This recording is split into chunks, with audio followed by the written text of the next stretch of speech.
Guys, welcome to my YouTube channel. My name is Harjeet Kaur. आज हम discuss करेंगे 15th और 16th ऑफ जून के डेली करंट अफेयर क्वेश्चंस।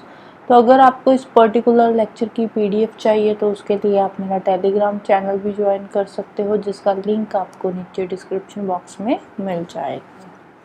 तो शुरू करते हैं। सबसे पहले देखते हैं important days. 15th of June को दो इम्पॉर्टेंट डेज आते हैं। कौन कौन से दो इम्पॉर्टेंट डेज हैं? एक है वर्ल्ड विंड डे। फर्स्ट वाला कौन सा है? World wind day. World wind day आता है विंड एनर्जी को प्रमोट करने के लिए। विंड एनर्जी क्या है? एक सस्टेनेबल एनर्जी है, ग्रीन एनर्जी है। तो इस साल का थीम क्या है? वर्ल्ड विंड डे का थीम है the wind in mind and the future wind. The wind in mind and the future wind, यह है इस साल का थीम। फिर दूसरा डे आता है 15th ऑफ जून को, world Elder abuse awareness day. Elder abuse awareness day. जो बड़े होते हैं हमारे घर में, बड़े बुजुर्ग लोग जो होते हैं, उनको रिस्पेक्ट देनी है, तो उसके रिगार्डिंग ये डे जो है वो सेलिब्रेट किया जाता है। उनको अब्यूज नहीं करना है, उनको रिस्पेक्ट देनी है, राइट। तो इस साल का थीम क्या है? इसका थीम है spotlight on older persons in emergencies. Spotlight on older persons in emergencies, ये इस साल का थीम है। फिर बात करते हैं 16th ऑफ जून की। 16th ऑफ जून को इस साल आ रहा है third Sunday. 16th of June को क्या है? यानी कि आज क्या है? आज है थर्ड संडे। जो थर्ड संडे ऑफ जून होता है, थर्ड संडे ऑफ जून को कौन सा डे आता है? थर्ड संडे ऑफ जून को आता है world father's day. World father's day आता है थर्ड संडे ऑफ जून को। तो इस साल थर्ड संडे जो है ये पड़ रहा है 16th ऑफ जून को। तो 16th ऑफ जून को कौन सा डे आ गया? World father's day, right. अब चलते हैं क्वेश्चंस पे। फर्स्ट क्वेश्चन है, अंडर प्रधानमंत्री किसान सम्मान निधि। प्रधानमंत्री किसान सम्मान निधि, इसको और क्या बोलते हैं? पीएम किसान। पीएम किसान भी इसको बोला जाता है। किसान की फुल फॉर्म क्या है? किसान सम्मान और एन से आ जाएगा निधि। प्रधानमंत्री किसान सम्मान निधि ये एक स्कीम है जिसके according how much income support is given to farmer families. Farmer families को कितनी इनकम सपोर्ट जो एनुअली है वो दी जाती है। तो एनुअली फार्मर फैमिलीज को 6000 पर एनम की इनकम सपोर्ट जो है वो दी जाती है। ये जो 6000 दिए जाते हैं ये 3 इक्वल इंस्टॉलमेंट्स में रिलीज किए जाते हैं। और रिसेंटली इसके अंडर 17th इंस्टॉलमेंट जो है पीएम किसान सम्मान निधि की, जो 17th इंस्टॉलमेंट है वो रिलीज करी गई है प्राइम मिनिस्टर के द्वारा। और इसमें ये जो 17th इंस्टॉलमेंट रिलीज करी है इसका बेनिफिट हुआ है 7 करोड़ 30 लाख फार्मर्स को। और कितना पैसा डिस्ट्रीब्यूट किया गया है? 20,000 करोड़ रुपीज जो है वो डिस्ट्रीब्यूट किए गए हैं।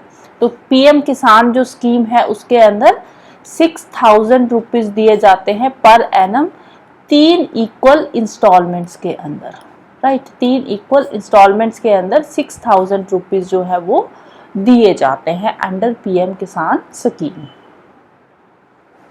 नेक्स्ट है, who becomes the CM of Sikkim second times. Sikkim के दूसरी बार सीएम कौन बने हैं? Chief minister. तो उनका नाम है प्रेम सिंह तमंग। नाम क्या है? प्रेम सिंह तमंग बने हैं सिक्किम के सीएम सेकंड टाइम, राइट। और ये कौन सी पार्टी से है? ये है क्रांतिकारी मोर्चा पार्टी के ये लीडर है। क्रांतिकारी मोर्चा पार्टी के ये लीडर है सिक्किम के अंदर। और जो सीएम होता है, चीफ मिनिस्टर होता है, चीफ मिनिस्टर को ओथ कौन दिलवाता है? चीफ मिनिस्टर को ओथ दिलवाता है गवर्नर। और सिक्किम का गवर्नर कौन है? सिक्किम के गवर्नर का नाम है लक्ष्मण प्रसाद आचार्य। गवर्नर है लक्ष्मण प्रसाद आचार्य। तो ये है छोटी सी कंट्री सिक्किम। इसकी कैपिटल है गैंगटॉक। और इंडिया में ये सिर्फ एक ही स्टेट के साथ बॉर्डर शेयर करती है and that is West Bengal. किसके साथ बॉर्डर शेयर कर रही है ये? वेस्ट बंगाल के साथ सिक्किम बॉर्डर शेयर करती है। और इंटरनेशनली ये 3 कंट्रीज के साथ बॉर्डर शेयर करती है सिक्किम। इंटरनेशनली 3 कंट्रीज के साथ बॉर्डर शेयर कर रही है। कौन कौन सी है? फर्स्ट है नेपाल, सेकंड चाइना और थर्ड है भूटान। 3 कंट्रीज के साथ ये बॉर्डर शेयर करती है सिक्किम, राइट। नेक्स्ट है व्हाट इज नाता प्रथा। नाता प्रथा क्या होती है? नाता प्रथा में क्या होता है? अंडर एज गर्ल्स की एक तरह से सेल होती है। वैसे बोलने को ये क्या बोलते हैं कि नाता प्रथा में नाता किया जाता है, लेकिन इसमें कोई लीगल मैरिज नहीं होती, कोई कोर्ट मैरिज नहीं होती, कोई लामा फेरे उस तरह की कोई मैरिज नहीं होती। इसमें क्या होता है, जो लड़कियां होती है उनको एक तरह से बेचा जाता है और उसके बदले में ब्राइड प्राइस लिया जाता है, राइट। नाता प्रथा के अंदर लड़कियों को एक तरह से बेचा जाता है, जिसको बोलते हैं कि नाता किया है हमने अपनी बेटी का, तो उसमें बदले में जिस पर्सन के साथ नाता किया जाता है उससे ब्राइड प्राइस लिया जाता है, राइट। तो ये क्या है? Sale of under age girls. ये जो नाता प्रथा है ये 4 स्टेट्स में ज्यादा प्रेवलेंट है। कौन कौन सी 4 स्टेट्स है? एक है Rajasthan, UP, MP and Gujarat. ये 4 स्टेट्स में नाता प्रथा जो है वो ज्यादा चलती है। जो नेशनल ह्यूमन राइट्स कमीशन है, नेशनल ह्यूमन राइट्स कमीशन है, इन्होंने अभी रिसेंटली ऑर्डर्स दिए हैं इन चारों स्टेट्स को कि आपकी जो स्टेट है उसमें नाता प्रथा को लेकर उसको रोकने के लिए आपने क्या क्या अभी तक स्टेप्स लिए हैं। तो इसीलिए इन चारों स्टेट्स से इन्होंने, जो नेशनल ह्यूमन राइट्स कमीशन है, इन्होंने रिपोर्ट मांगी है, राइट। इन्होंने रिपोर्ट मांगी है इन चारों स्टेट से कि नाता प्रथा को रोकने के लिए, उनको बैन करने के लिए नाता प्रथा को आप कौन से स्टेप्स ले रहे हो। तो इसीलिए ये न्यूज़ में है। अब नाता प्रथा में इसमें अब खामियां क्या है नाता प्रथा की? इसमें होता क्या है, इसमें कोई लीगल मैरिज नहीं होती। लीगल मैरिज नहीं होती तो इसमें जो लड़कियां हैं उनको कोई भी राइट्स नहीं मिलते। यूजुअली ये जो नाता प्रथा होती है इसमें जो शादी होती है ना वो बड़े उम्र के जो होते हैं उनसे होती है। यूजुअली 40 ईयर्स 50 ईयर्स के जो होते हैं लड़के, उनसे इनकी शादी करवाई जाती है। और लड़कियों की एज होती है 18 से भी कम ईयर्स की जो एज होती है, और आगे शादी हो रही है 50 साल के बुढ़े के साथ। तो इसमें क्या होता है कि इन केस जिसके साथ लड़की की शादी हो रही है उसकी डेथ हो गई है तो उसके कोई भी राइट्स जो है वो लड़की को नहीं मिलेंगे, कोई प्रॉपर्टी में हिस्सा वगैरह कुछ नहीं मिलेगा। दूसरा है कि नाता प्रथा से अगर कोई बच्चा पैदा होता है तो उस बच्चे को भी कोई भी लीगल राइट्स नहीं मिलते, क्योंकि कोई लीगल मैरिज नहीं होती, इसीलिए उस बच्चे को राइट्स नहीं मिलते। और उस केस में अगर लड़की की आगे कहीं शादी हो जाती है तो आगे कहीं और नाता हो जाता है तो उसमें क्या होता है, बच्चा जो होता है बच्चे का कुछ भी जो है नहीं होता, कोई पेरेंट्स, क्योंकि जो लड़की है जो माँ थी उसकी आगे नाता हो गया उसका, और जो बाप है वो किसी और के साथ नाता करके घर पे ले आया, तो वो जो बच्चा होता है उसको किसी के भी लीगल राइट्स जो है वो नहीं मिलते हैं। तो इसीलिए नाता प्रथा को रोकने की बात करी थी नेशनल ह्यूमन राइट्स कमीशन ने। तो इसी की रिपोर्ट मांगी है इन चारों स्टेट से नेशनल ह्यूमन राइट्स कमीशन ने।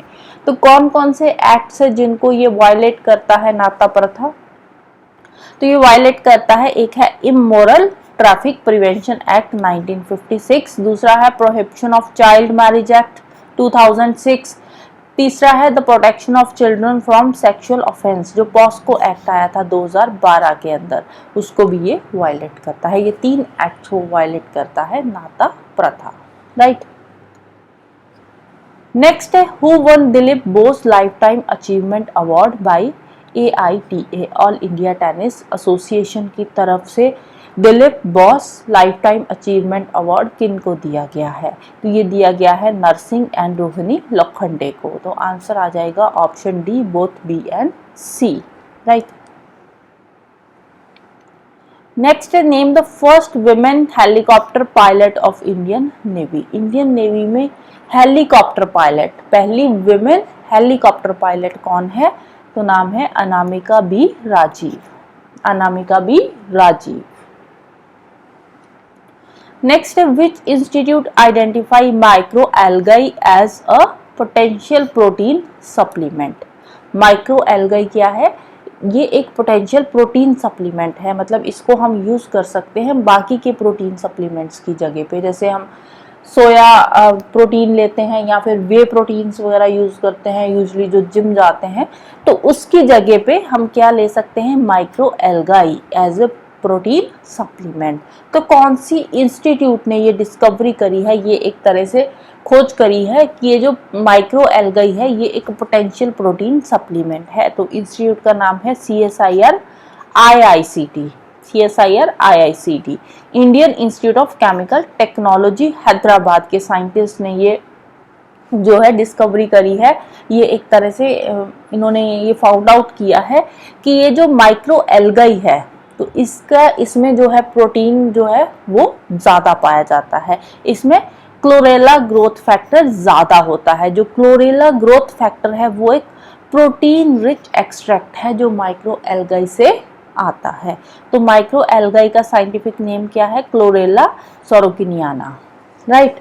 तो अब इसमें क्या है, इसकी जो बायोलॉजिकल वैल्यू होती है, जो माइक्रो एल्गाई है, माइक्रो एल्गाई की जो बायोलॉजिकल वैल्यू है वो ज्यादा है, माइक्रो एल्गाई की बायोलॉजिकल वैल्यू ज़्यादा है एज कम्पेयर टू बाकी के जो सप्लीमेंट्स है, सोया प्रोटीन हो गया या फिर वे प्रोटीन वगैरह जो यूज़ किए जाते हैं। बायोलॉजिकल वैल्यू का मतलब क्या होता है, बायोलॉजिकल वैल्यू का मतलब होता है कि आपने अगर जितना भी आप ले रहे हो प्रोटीन सप्लीमेंट, कोई भी प्रोटीन सप्लीमेंट अगर आप ले रहे हो तो उसमें से अब इतना सारा प्रोटीन सप्लीमेंट आपने लिया और उसमें से बॉडी इतना की अब्जॉर्ब कर रही है तो इसकी बायोलॉजिकल वैल्यू कम है।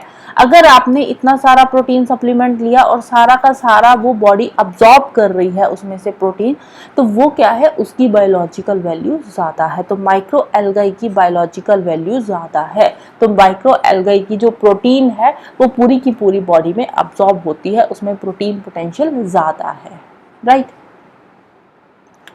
नेक्स्ट है, how many countries come together to launch biopharmaceutical alliance. Biopharmaceutical alliance कितनी कंट्रीज इकट्ठी होकर ये लॉन्च कर रही है, तो टोटल कंट्रीज इसमें है 5 कंट्रीज जो कि बायोफार्मास्यूटिकल अलायंस को लॉन्च करने जा रही है। कौन कौन सी कंट्रीज है, कौन कौन सी कंट्रीज ने अपना अलायंस बनाया है, इंडिया है, south Korea, third Japan, fourth US और फिफ्थ है EU, यूरोपियन यूनियन। तो इन पांचों ने मिलकर एक अलायंस बनाया है जिसमें ये बायोफार्मास्यूटिकल अलायंस जो है बना रहे हैं, सो दैट कि फ्यूचर में, जैसे पहले कोविड के टाइम पे मेडिसिन जो थी वो अवेलेबल नहीं हो रही थी प्रॉपरली, तो आने वाले फ्यूचर में ऐसी कोई दिक्कत ना हो, तो उसके लिए ये बायोफार्मास्यूटिकल अलायंस जो है वो बनाया जा रहा है। इसकी जो इनॉग्रल मीटिंग है वो कहाँ पे होगी, वो होगी सैन डिएगो कैलिफोर्निया के अंदर। ये इसकी मीटिंग होगी during the bio international convention 2024, right. Next है, what is the composition of Han purple. Han purple क्या है, हान पर्पल एक आर्टिफिशियल पिगमेंट है जो कि चाइनीज ने बनाया था, चाइना वालों ने बनाया था। हान पर्पल एक आर्टिफिशियल पिगमेंट है, अराउंड 2500 ईयर्स पहले ये इन्होंने क्रिएट किया था हान पर्पल, चाइना वालों ने। और इसको ये यूज करते थे अपनी पेंटिंग्स वगैरह में, ज्वेलरी जो बनाते थे उसमें हान पर्पल को यूज किया जाता था। और ये जो हान पर्पल था, इसकी खास बात क्या थी कि ये इंफ्रारेड रेडिएशंस अमिट करता था, ये IR इंफ्रारेड रेडिएशंस अमिट करता था। जैसे ही ये एक्सट्रीम कोल्ड में आता था या फिर हाई मैग्नेटिक फील्ड में आता था तो ये एक्सट्रीम इंफ्रारेड रेडिएशंस को अमिट करता था हान पर्पल। तो इसकी कंपोजिशन क्या थी, इसकी कंपोजिशन थी बेरियम कॉपर सिलिकेट। किसका बना था, बेरियम कॉपर सिलिकेट से ये बनाया जाता था हान पर्पल। ये एक सिंथेटिक पिगमेंट है, मैन मेड है, आर्टिफिशियल है, राइट, नेचुरल नहीं है, मैन मेड है ये हान पर्पल। तो ये चाइनीज ने इसको क्रिएट किया था। किसने बनाया था, चाइना वालों ने बनाया था। और यूजली इसको अपनी पेंटिंग्स वगैरह या फिर जो मेटल वर्क्स इनके होते थे, ज्वेलरी होती थी, उसमें ये इसको यूज करते थे, राइट। नेक्स्ट है 2025 edition of moto GP Bharat, moto grand prix Bharat held in, कहाँ पे हो रहा है, भारत है, इंडिया के अंदर हो रहा है। तो इंडिया में कहाँ पे हो रहा है, इंडिया में नोएडा के अंदर हो रहा है Moto GP motor race, right. Next है, who won Canadian Grand Prix. Canadian Grand Prix ये किसने जीता है, जो फॉर्मूला 1 रेसिंग है तो वो किसने जीती है, कनेडियन ग्रैंड प्री वो जीता है मैक्स वर्स्टैपन ने। जितने भी ग्रैंड प्री है सारे के सारे किसने जीते हैं, मैक्स वर्स्टैपन ने जीते हैं, एक्सेप्ट 3। कौन से 3 है एक्सेप्शन में, एक तो है Australian grand pre, Australian grand pre जीता है कार्लोस सैंज ने, मियामी ग्रैंड प्री जीता है लैंडो नॉरिस ने, और मोनाको ग्रैंड प्री जीता है चार्ल्स लेक्लैर्क ने। तो इन तीनों को छोड़कर, Australian, Miami and Monaco grand pre को छोड़कर बाकी अब तक 2024 के जितने भी ग्रैंड प्री हुए हैं वो सारे के सारे मैक्स वर्स्टैपन ने जीते हैं। तो ये 3 आप याद कर लेना, बाकी सब में मैक्स वर्स्टैपन आ जाएगा। तो कौन कौन से हैं मैक्स वर्स्टैपन के, Bahrain, Saudi Arabia, Japan, China, Emilia Romagna Grand Prix और रिसेंटली कनाडा ग्रैंड प्री जो है वो किसने जीता है, मैक्स वर्स्टैपन ने जीता है। Got it. Next, which year has been observed as International Year of Quantum Science and Technology? International Year of Quantum Science and Technology का जो ईयर है वो किसको ऑब्जर्व किया है, यूएन ने। कौन ऑब्जर्व करता है इंटरनेशनल ईयर, यूएन।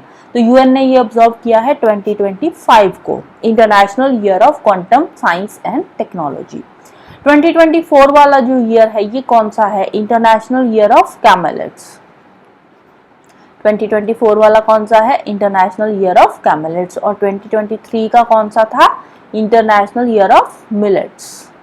23 का था इंटरनेशनल ईयर ऑफ मिलेट्स, 24 का था इंटरनेशनल ईयर ऑफ कैमेलिड्स, 25 का है international year of quantum science and technology. और इसका थीम क्या है, इस साल का थीम है ईयर लॉन्ग वर्ल्ड वाइड। 2024 का है, 2025 का है और इसका थीम है year long world wide. UN ने ऑब्जर्व किया है और इसकी जो ओपनिंग सेरेमनी होगी वो 14 जनवरी 2025 को एक्सपेक्टेड है कि बर्लिन के अंदर इसकी ओपनिंग सेरेमनी जो है वो कंडक्ट करवाई जाएगी। नेक्स्ट है the international labour organisation 112th annual 112th edition है annual international labour conference. International labour conference का 112th एडिशन हो रहा है, जिसको कंडक्ट कौन करवा रहा है, इंटरनेशनल लेबर ऑर्गेनाइजेशन। और कहाँ पे होने जा रही है, तो ये हो रही है जिनीवा के अंदर। राइट, खत्म हो चुकी है, आई थिंक 3 जून से लेकर 14 जून तक थी ये, तो अभी खत्म हो चुकी है। इंटरनेशनल लेबर ऑर्गेनाइजेशन ने इसको कंडक्ट करवाया था, इंटरनेशनल लेबर कॉन्फ्रेंस को। और कौन सा एडिशन था, 112th एडिशन था, जिनीवा के अंदर ये हुई है, जून में हुई है। राइट, और इसमें ये जो डेलीगेशन थी ये ट्राईपार्टाइट डेलीगेशन थी, इसकी ट्राईपार्टाइट डेलीगेशन थी, मतलब 3 पार्टीज थी, worker, employer and government delegates जो थे इसके 187 मेंबर्स के। इंटरनेशनल लेबर ऑर्गेनाइजेशन के जो 187 मेंबर्स है उनमें से वर्कर्स, एम्प्लॉयर्स और गवर्नमेंट डेलीगेट्स आए थे और उन्होंने जो भी इश्यूज हैं लेबर ऑर्गेनाइजेशन के अंदर, उसमें जो भी इश्यूज हैं उनको टैकल ये करेंगे। और इंडिया की तरफ से कौन सा डेलीगेशन गया था, इंडिया की तरफ से गई थी मिस सुमिता दौरा। इंडिया की तरफ से किसने पार्टिसिपेट किया था, मिस सुमिता दौरा ने पार्टिसिपेट किया था। Next, smallest known great ape which lives 11 million years ago found in. Smallest known great ape, सबसे छोटा ग्रेट एप, जिससे कि इस ये जो ग्रेट एप है ना, जो अभी जिसके फॉसिल्स फाउंड आउट किए गए हैं, तो इसके टेल नहीं थी, ये एक तरह का जिससे एवोल्यूशन होके जो मॉडर्न ह्यूमन बना है ये वो वाला एप है। Right, smallest known great ape, सबसे छोटा ग्रेट एप है, अप्रॉक्सीमेटली ये 10 kg का था। तो इसकी जो फॉसिल्स मिले हैं, इसकी जो बोन्स मिली हैं, उससे ये पता लगाया गया है कि ये जो ग्रेट एप था ये अप्रॉक्सीमेटली 10 kg का रहा होगा और ये पेड़ों वगैरह पे भी चढ़ता था। तो इसके जो फॉसिल्स मिले हैं ये 11 मिलियन ईयर्स पुराने हैं। कहाँ से मिले हैं, तो वो मिले हैं हमें जर्मनी से मिले हैं। और इसका साइंटिफिक नेम क्या है, इसका साइंटिफिक नेम है ब्रोनियस मैनफ्रेशमिडी। ब्रोनियस मैनफ्रेशमिडीज ये इसका साइंटिफिक नेम है, याद रखना है। और ये होमोनिड फैमिली का है, एंशिएंट होमोनिड फैमिली का है, जिससे आगे होमोसैपियंस बने हैं। और ये मियोसीन इरा का है। इरा भी इंपॉर्टेंट हो जाता है, कई बार इरा भी पूछ लिया जाता है। कौन से इरा का था ये, लेट मियोसीन इरा का ये ग्रेट एप मिला है। राइट, नेक्स्ट है विद्युत रक्षक।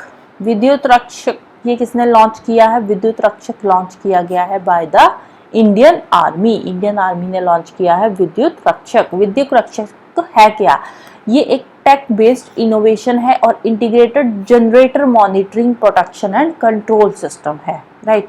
जैसे सेंट्रल एसी होता है, एक ही जगह से पूरे घर के एसी का कंट्रोल होता है, सेम यहाँ पे है। ये इंटीग्रेटेड जनरेटर मॉनिटरिंग सिस्टम है, एक ही जगह से पूरे के पूरे जो है वो कंट्रोल किया जाएगा, और सो दैट कि यहाँ पे मैनुअली हमें फॉल्ट वगैरह अगर आता है तो वो ढूंढने की जरूरत नहीं होगी, राइट।